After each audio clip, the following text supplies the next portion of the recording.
Yeah. Let it rip, Jimmy. This was an amazing movie. It's amazing as Apollo 13, except in a whole nother way. It takes you about 10 minutes to get into the flow, and then you're in it, and you're just saying, wow. Is it fun to do? It was the hardest work I think I've ever done, purely as an actor. This is how you make these movies. You stand in front of a microphone and you scream your head off for the better part of 6 hours. That's my recollection of what it was.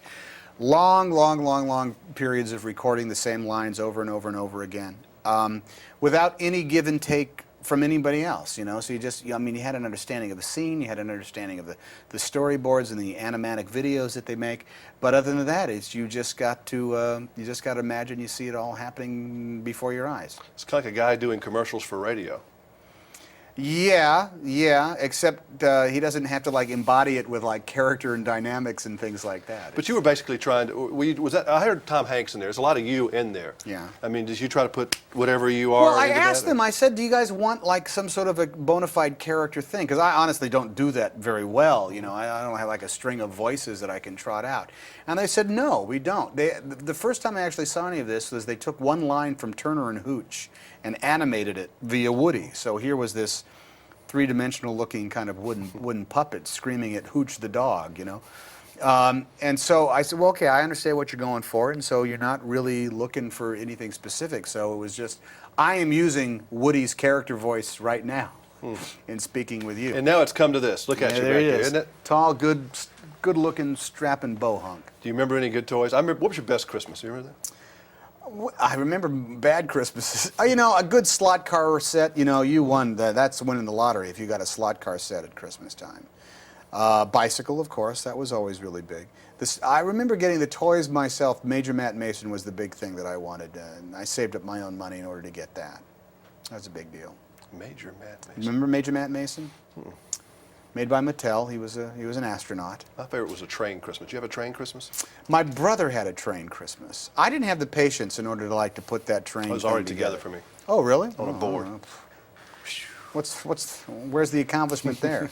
Are you through with Apollo 13 now? I mean, you've been around the world doing all that? Yes. Yeah. We went to Europe and talked about it a lot over there, and I think it's open worldwide, so it's history now.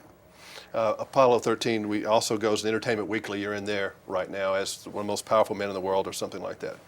That's right. Yes. I'm hoping to bear. I'm gonna bring my peace process in Bosnia. I think I look forward to, because I'm number 12 on the list, or number 13 on the list, or whatever it is. What's all this stuff mean? I mean, you know, they have to print something, and so every magazine, it's not just Entertainment Weekly. Us magazine has their 100 most. Premiere Magazine will have their 100 most popular. Popular Mechanics will have its 100 most popular people in show business.